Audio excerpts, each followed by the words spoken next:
So why free draw? All right, so we modeled free draw after pen and paper. So that'll help a lot of people with the transition to our program. It gives you guys a familiar jumping off point. Many of our other tools work almost the exact same way, right? So you drag and drop to place your starting point, and then you draw line by line. It is consistent throughout the entire process. So that means start in one room, and what you do in one room, you do in the next room, so on and so forth in one continuous workflow. You're not jumping in and out of different tools or sections, anything like that. So it seems pretty fluid. And then it automatically closes the room shape. So you can make it work for you and save you a lot of time by not having to make the same measurement from both sides of the same. So those are some of the finer points of free draw. And then next is kind of a philosophical question, right? So how much detail is enough? With more detail, you spend more time, right? You have smaller cutouts, you have some line segments where you're calculating for wall base where it might be, a couple inches in a ballpark manner, right? So it really depends. And with less detail, you can save time, but you just get simple squares and ballpark estimates. So what works for one person may not work for the next, but what we do is we give you the choice, right? We have the capability to go into the detail and get those finer precision points and get those estimation values for your customer and for your business. But where time is tight, or where you have the material in bulk, whatever it is, you can adjust your workflow based off of that. It's coming out for you. So I started a brand new account, so that way you guys can see kind of what that looks like. We go to the App Store.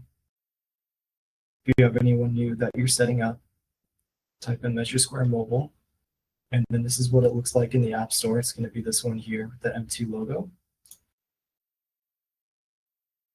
And then we did add something new, split room by region. It's pretty cool. I'll show you a little bit about that today.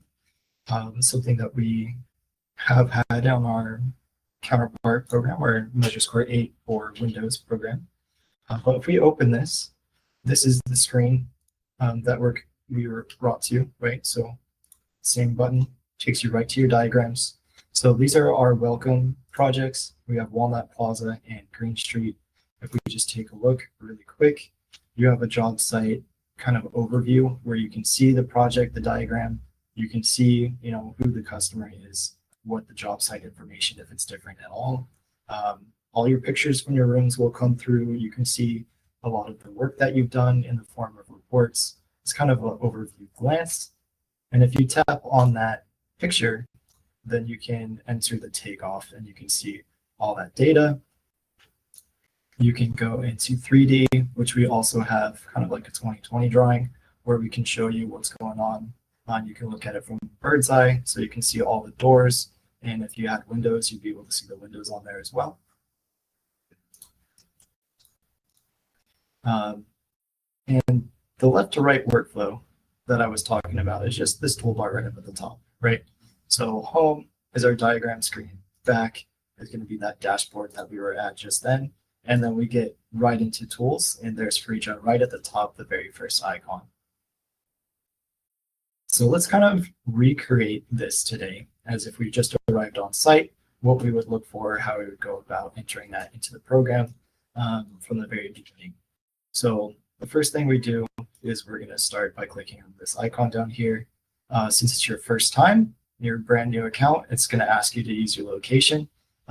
While using that app is what I click, it'll let me register my address wherever I'm at, so that way I can include that in my job title. And then if that's what I like to do, maybe I like to include some more information like the customer's name, whatever it's going to be, then you can have that ready to go for you. So this is that same diagram screen, or that dashboard screen rather, where it had the image and it had the customer job site information and the photos and the orders, but this is brand new. We haven't done any work yet, so there's nothing to display. That's perfectly normal. We're just going to tap in that first section to get started. Maybe the grid looks a little busy. I'll go ahead and turn that off. And then we'll get right into free draw. So it's going to take us through a little bit of a tutorial. I'm not sure how much of that is showing on the screen. Actually doesn't look like a whole lot. So maybe I can skip past this.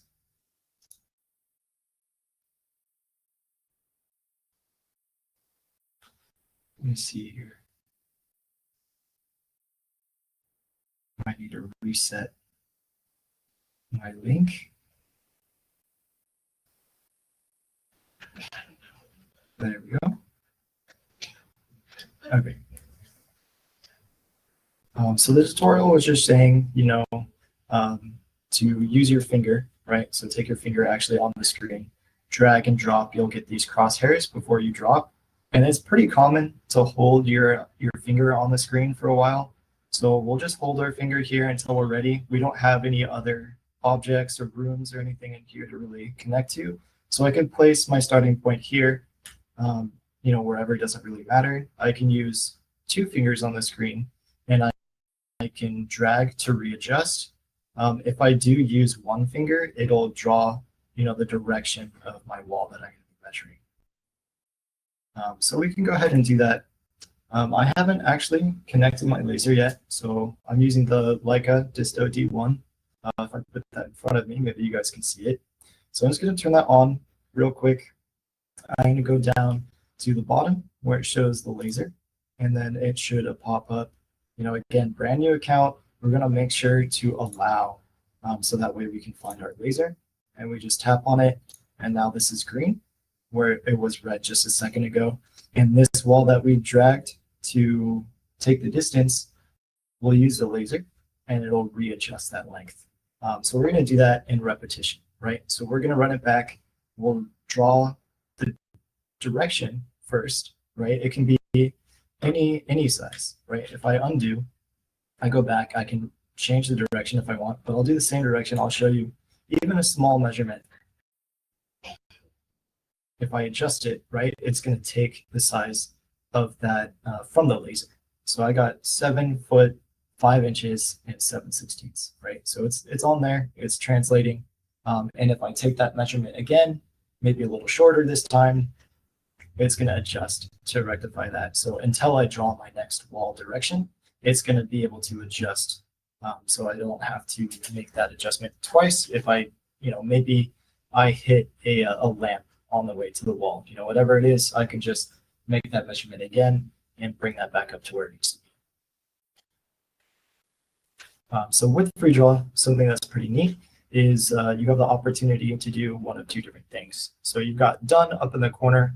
If I need to make an adjustment to one of my other rooms or access any of my other tools that I have in my left to right workflow, I can exit free draw and close the room at the same time by tapping on done. But to continue in that kind of organic workflow and keep drawing room after room after room, all within the same tool, we'll hit close. And we can use, bedroom 1, bedroom 2, whatever this is going to be. We have our room labels, which are fully customizable right up the front. And then we'll just tap on done. And with the length and a width, I was able to complete that first. So far, pretty easy, right? Drag and drop to place your starting point, set the direction, take the measurement, set the direction, take a different measurement, tap on close, and then we've got our second room. Maybe this is a closet, whatever it is. If I want to adjust, where these are in relation to each other, I can exit the tool, and then I can just drag these, meet them up at the corner with that green dot, and then release. So now that I have some rooms, if I'm inside free draw, I can start maybe across the hall or in another section. Maybe we're not doing the hallway, maybe we're just doing the bedrooms, whatever our scope of work is, right? So we can draw over here and complete that. Or we can draw the room that's directly next to this bedroom, whatever it is. So that green dot is going to be on the corner. Maybe I can zoom in a little bit. So if you're ever having trouble making an adjustment, go ahead and zoom in. It's perfectly normal. And if I happen to place it incorrectly, we can always tap on that undo and we can place it again. And we do have 3 different corners here, right? So I'm going to undo my starting point, zoom in a little more so I can show you. We have the outside corner facing this way. We have the outside corner on the diagonal. And then we also have the outside corner facing this way. So even if you see a green dot, if you're not too zoomed in, it could complicate things just a little bit, but it's not too much trouble. We'll just make sure we got the right one, and then we'll draw down to get our distance. Go ahead and take that measurement. And then for this one, I'm going to try to use our autocomplete feature. So what I'm going to do is I'm going to draw out this way. I'm going to line it up with the crosshairs at the top wall where it says 5 feet from number 1 that we've drawn before. And then I'm going to bring this up to that wall and see how it's registering with a blue dot. Now these lines are dark blue. So I started on a wall in one room.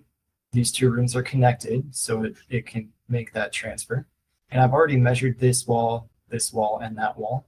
So it already has all the information inside the program. We just go ahead and tap on close. We can give this room a name, and then we can tap on done. And with just a couple measurements, we are able to complete that room. So I did cheat a little bit here, right, with lining the walls up and coming over to this wall and just dragging it there instead of taking that measurement. So that is something that I will double check while I'm on site. I'll walk over to this wall and I'll measure this and I'll look at my laser and I'll read it straight from the laser. I'll say, how well did the program do here, just to make sure that everything's being calculated correctly.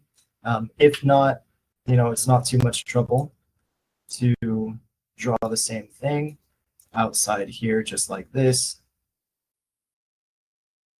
Then move it into position afterwards, right? If it looks like this, but the measurements are correct, that's going to be more beneficial to you than having a cleaner drawing, right? So we're always about accuracy. We want to make sure that you're not going to run short or have too much extra cut into your profits. So definitely always double check when you're doing the autocomplete. So that's free draw. Like free draw, we do have a few of our other tools. Let's see. So elevation is a good example of that. So in our objects, we have elevations. What are elevations, right? So what we think of elevations are raised surfaces that remove the flooring product that goes underneath of them. So if you tap on this question mark icon, you get cabinets, kitchen islands, tubs, anything like that can be considered an elevation. And we tap on that, we get a very similar toolbar we got done on the top left corner, and then we can drag and drop to place our starting point. So with elevation in particular, there's a couple things that are really interesting. One is when we connect to the walls, we're connecting to the inside of the room rather than the exterior of the room, right? And if you noticed, when we're doing free draw, we're tracing the inside of the room, and then the walls are being added automatically on the outside of our measurements. So the walls line up really nicely, and we're just getting that inside area that we're going to be covering with our products. And then let's say I want an L-shaped countertop in this corner. How would I go about measuring that? So the first thing I do is I place with the blue dot anywhere on the corner, or on the wall side, I should say, and we get a couple different dimensions. So right now in blue, we have 7'1". If I tap on side, this now becomes black, and this 3-foot section becomes blue. My laser is still connected. I want to make good use of it as best as I can.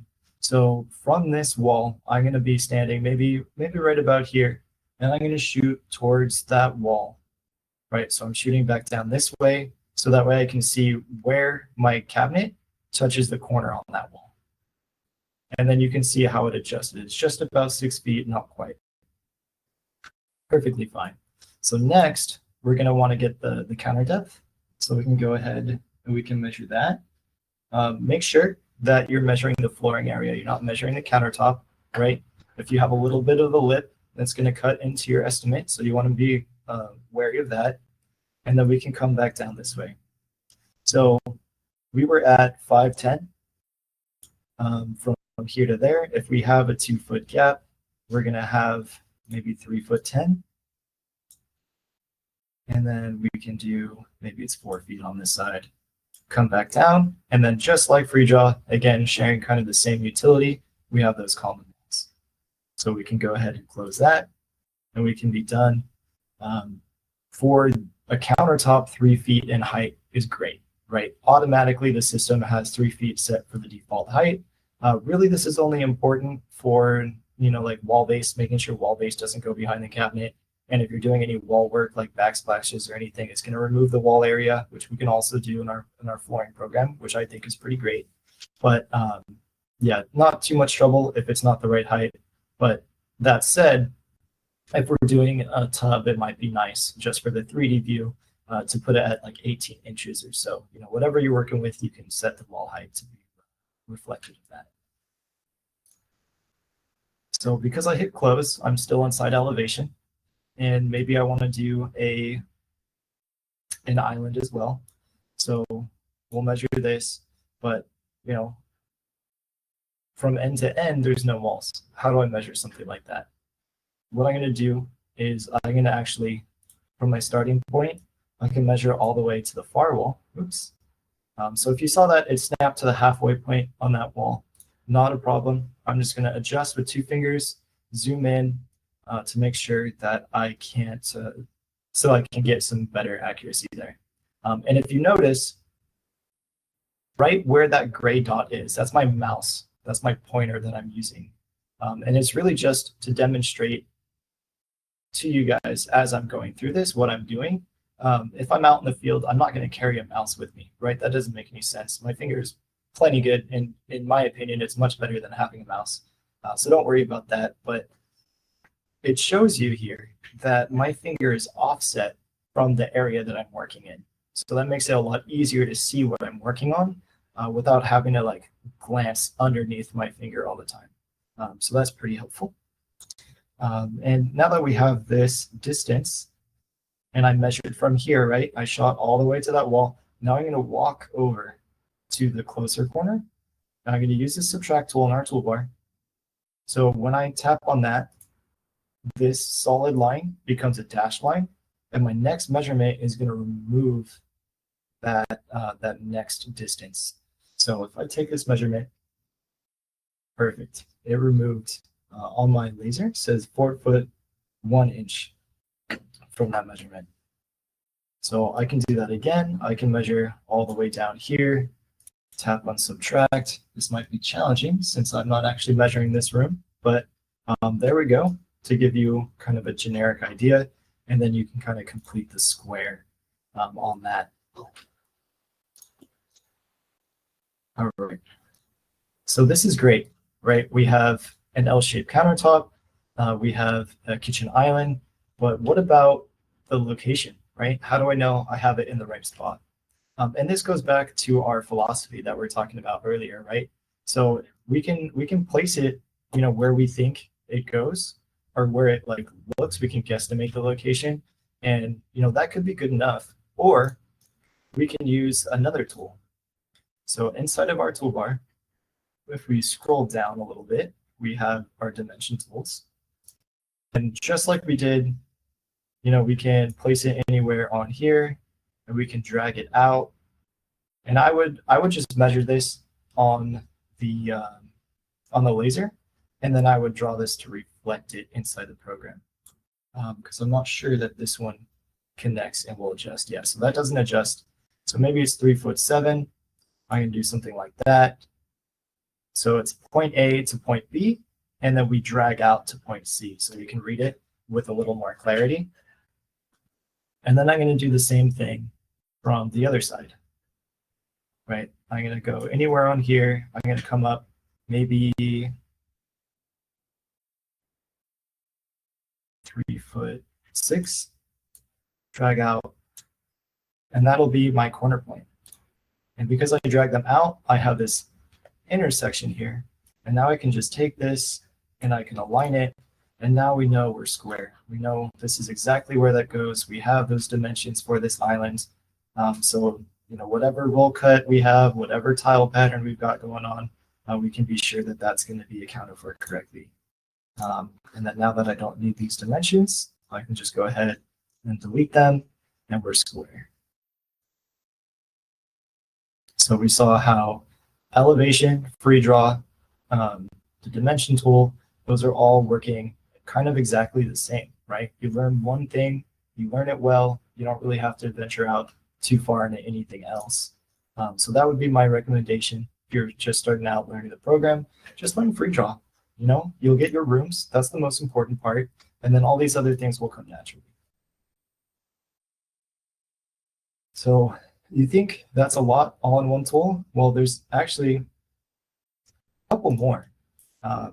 If we need to do pillars, or if we want to make any indents or nudges, or sometimes you'll see the corner of a building is not like there's a little notch here. There's several ways to do this. My favorite way is to use our inside of our room edit. So maybe I'll slow down a little bit, but we'll tap on room 2. We'll go to our information icon. We'll go to room edit. Inside here, we have a lot of resize tools. But what I'm going to do is I'm going to scroll all the way down and I'm going to show insert hole. So if we draw this inside of a room, right, we can do 11 inches. We can make this square. Now we've got a pillar, right? We can do the same thing that we did with the dimension tool, and we can locate this pillar exactly where it's going to go. Like we did for the elevation, we'll just use that dimension and we can center it. We can make sure it's where it needs to go. But we can also do that on the room corners. We have something like this. We can cut out, again, it's going to recognize the room walls. You can make a little cutout as well. The great part about this is when you do get to add products, I'm not really going to touch on those today, but when you do get to add products like wall base, you can find it. I'm just going to go up. I'm going to filter for wall base. It sees that pillar and it adds it to that, and then it adds it along the cutout as well, all the way around the room. Right. So what I did there is I dragged it to the center, and you can see it's highlighting the perimeter. So it's pretty smart about that. If I wanted to do a more select area, I can just do a single wall at a time if I wanted to, or I could do the entirety of it, and then I could go to my erasers, and then I could erase just by dragging it over to the individual walls. Again, zooming in, if I want to see that in more clarity, each of these ones on a pillar, if the pillar gets rubber base or if it doesn't get wall base, whatever it is, you have options, right? Okay. So we got insert hole, we got dimension, pre-draw, elevation, all the same. Something else, if you do like this linear utility, we do have another tool. This one is our segment tool. So this one is kind of like freeform. Let's see where this one is, segment, right here. So if you need an extra segment of wall base, maybe it's not wall base, maybe it's a seam sealer, whatever it is, you can get creative. This is really for creative uses of product application that maybe might not be too intuitive. We can go in to our products, maybe quarter round, and we can add that in there. So that's our segment tool. It's also really useful. Maybe I'm getting a little outside the scope, but I think this is pretty neat. If we draw a segment, maybe 3 feet, 3 feet, 3 feet, right? And we have a different type of product. So this is a count product. Let's see if I can find it. Do not have one. No worries, I'll just create one. Do a count product, count example.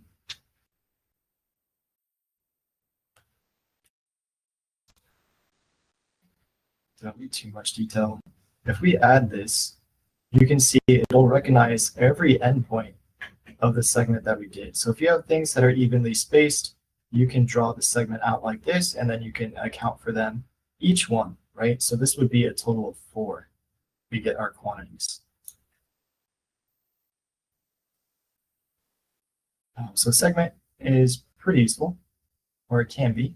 So it's the imagination. And by following these steps, you will eventually arrive at your completed takeoff, right? You would add in your different products. You would adjust your seams, right? Whatever that looks like. If you're working with carpet, you can see it updates automatically.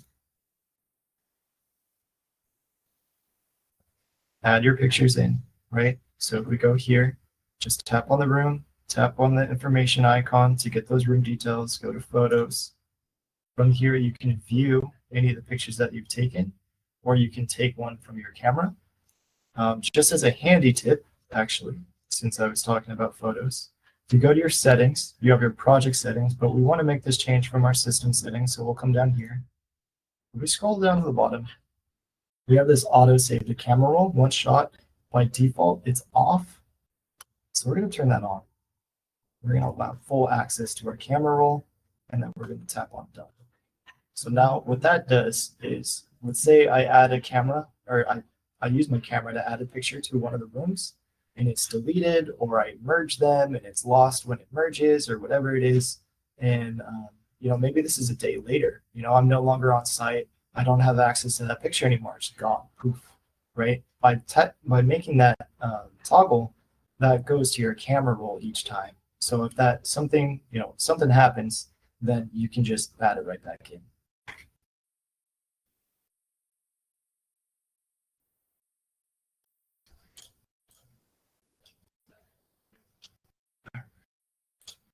So that's pretty much it for our demonstration today. We do have a world-class support team. I'm sure a few of you have called in already. You know how good we are. We always give you guys a call back. Please leave us a voicemail. It really helps us to understand kind of not necessarily to say like the importance or urgency of the call, but it allows us to have that information on hand when we call you. If you say, hey, like I'm calling about my license isn't activating, or I'm having trouble with this specific project, we can have a little bit more ready to go by the time we connect with you on your call.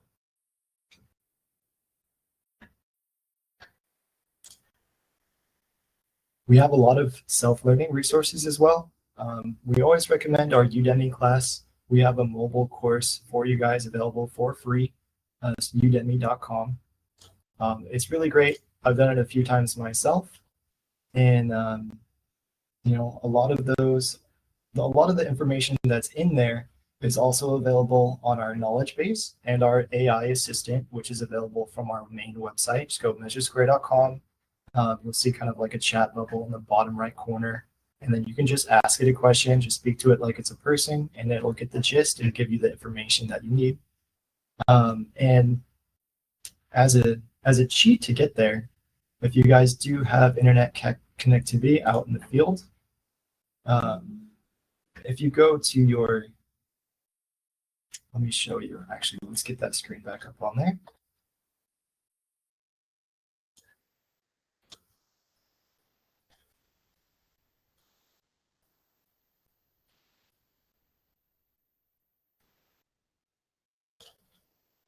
Okay. Yeah, so as a cheat, I think you need to get there from the home screen. So you go to the home screen. Over here, you have your account information.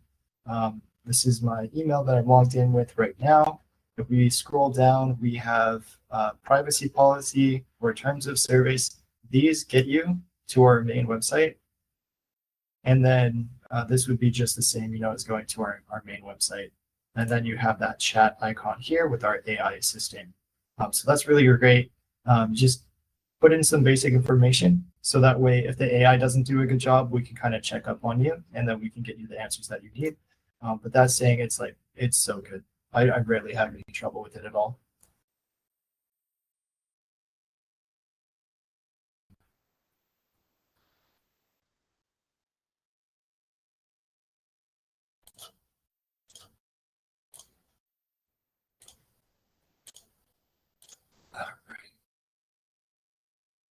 So in addition to those self-learning resources, we also have our Facebook user group. So this is the idea behind our user group is it's a place by users for users, essentially. Like we created it, we presented the space for you guys, but people come from different software, people come from different backgrounds. Kind of the collaboration between people who may have been in your shoes at one point is invaluable. So we're really looking forward to making that more of a community for you guys. So we do post things in there. I'm in there. So if you want to say hi, go ahead and join, and we'll make sure to get you all that good information and share our success stories. But now we do have some time for Q&A. So I'll kind of take a look at the chat and see if there's anything. Okay, so looks like Daniel has been doing a very good job of answering some of your questions already. And looks like we got some good concepts of our divider tool, which I don't think I covered. I may have skipped out on that one. So why don't I go ahead and just put that one back on there. And then we'll just really quickly go through an example of using a divider.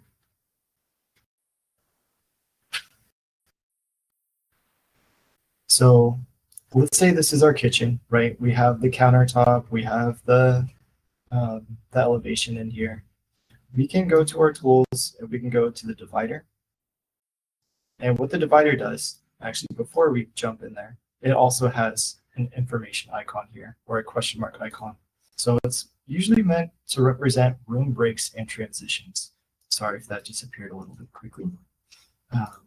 But again, just like our elevation, it is very similar. We can just go anywhere on the wall. We can use our laser to make sure that we're starting at the right point. And then we can, maybe walk over here and take that measurement and then come back down this way. Now, this is really interesting, right? It's recognizing this side. But what we were really trying to do was have it recognize the other side. This is kind of like, let's see, what's the phrase is 6 eggs in one hand, half a dozen in the other, right? It's exactly the same thing and just the other side of the coin. So this is fine. We can just go ahead and either close or hit done. And then now we've got this area separated out into two different kind of like flooring containers, so to speak, right? So if I have carpet out here, and then I have carpet tile, sorry, not carpet tile, maybe vinyl tile in the kitchen, then we've got one room, right? I select it and it selects the whole area, but I've got two different flooring. And as a bonus, we can take our, let's go to transitions. We can take our transitions, can maybe add some splitter right onto that divider line. You can see that highlight. So this one, you do have to be a little bit careful with, right? If you drop it into the center of the room, it's going to give you the perimeter. So we do need to be a little bit accurate placing it. So not too much trouble there. And then now we have all of those edges.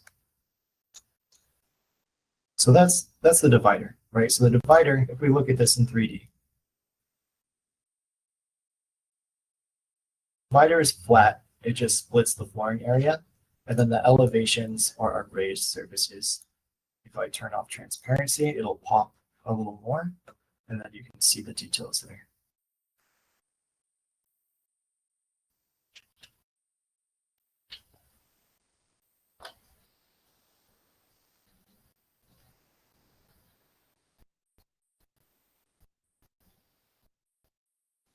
And then dividers, I believe you can drag them to reposition them. So almost like a carpet seam, right? How you can drag and drop these wherever you want them to go.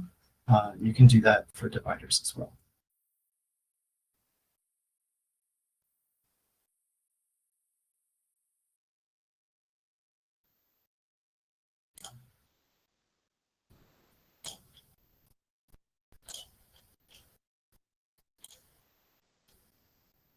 So let's see, project carpet images onto the plans. I brought the carpet to the room. Can I take the image of this carpet and show it in the room? So for images, specifically carpet, I don't believe that you can add an image on there. For tile, you can.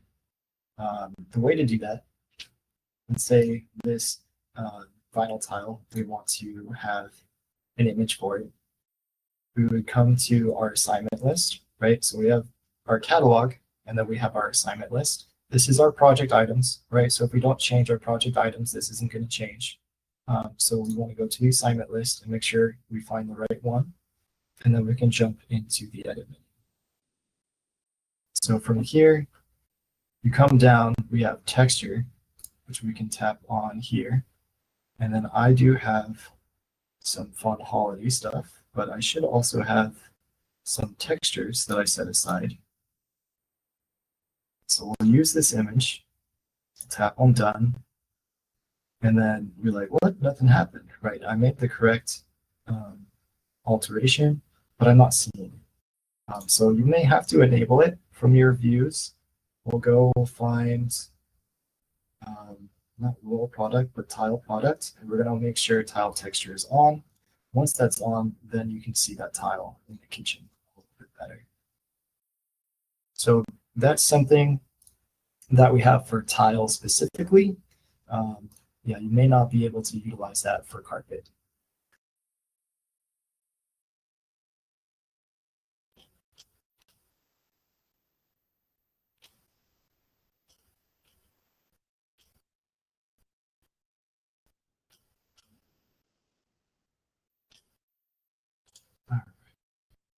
So hopefully, Surtac, that answers your question. If there's anyone else that has any questions, or if I missed one of your questions, go ahead and type it in the chat, and I'll see if I can get to those.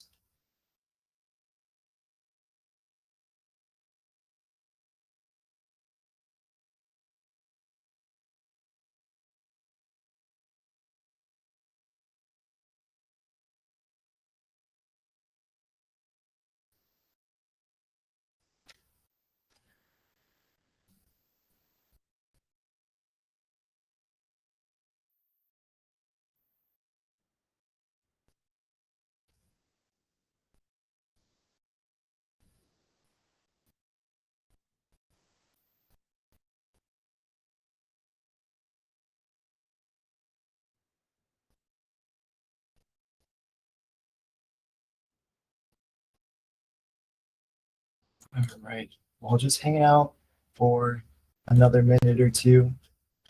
Oh, great. Perfect. So there is another question in the chat. Can you talk about how to measure angled walls? Great question, Angie. Yeah, angled walls, they are a little tricky for sure.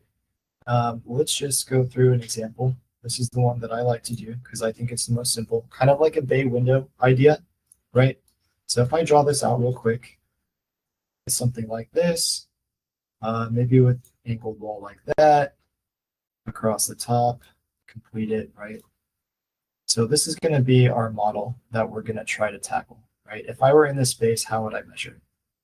So we'll go to tools, free draw, right? We'll pick a starting point. So the starting point, probably the most important part. So I'm looking at my angles. I've got two right angles, and then I've got two obtuse angles and two acute angles. I guess these are kind of obtuse also. So what I like to do is I like to identify my right angle, wherever that is, however many there are, because to use our triangulation feature, we're going to use the corners of the room that we're currently drawing. So we need to have maybe at least a couple walls drawn before we get to our first angle. So I'll pick one of those angles and I'll measure away from it, right? So I'm not going to measure into the angle. I'm going to measure away from it. So I'm going to go towards the 90-degree angle for my first measurement. So I'll be standing here right at that odd angle. I'll measure towards the 90, that's 9'6". And since I do have two in this example, I know that this 6'7" and this 6'7" are parallel. So I don't need to walk all the way down here. I can actually just stay here, measure straight across to get that 9'6" across the bottom.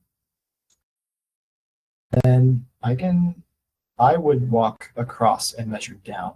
I wouldn't go down and measure up just because this angle might be a little bit more tricky to measure to. It should be the same, right? A to B is the same as B to A. So you bring this up and then you measure back down.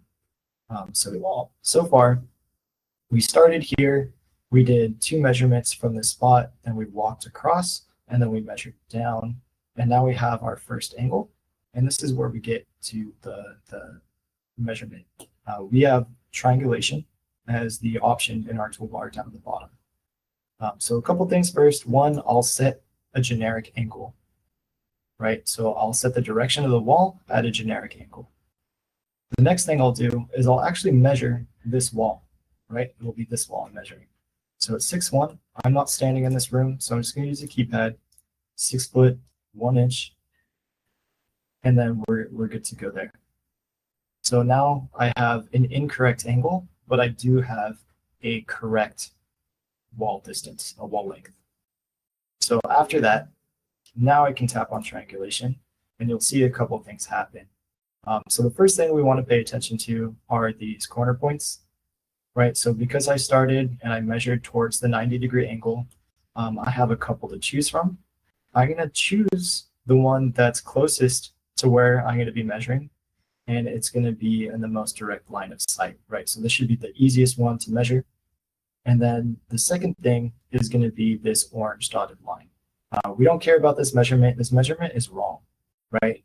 If we look at our example, if we do a 45-degree angle, maybe this is where our purple dot is, but we're actually standing further back at this intersection over here. So that would put us right about over here. And what we're going to do is we're going to tell this orange dotted line, hey, you're not 6'9". You're probably 7'9", right? So we're going to come in here and we're going to use our laser, right? So we're going to, along this path, we're going to shoot this laser to this angle, and we're going to get 7 foot 9 inches. Whoops, if I can type. So I'd use the laser, and then that would bump it out, right? So I'm going to undo and redo so you can see the distance, the difference. And then that exits me out of the triangulation tool automatically. So the next thing I do is I draw the next wall length as normal, take my measurement, and then I have one more angle to do. But because our program is so smart, it'll do kind of like a process of elimination. And when I tap on done, it'll just connect the beginning point to the end point, and it'll do that odd angle for me. So this is in the event that I have multiple angles, but if you just have a single odd angle, you can, of course, measure all the way around it and then let the program do the work and close it out automatically.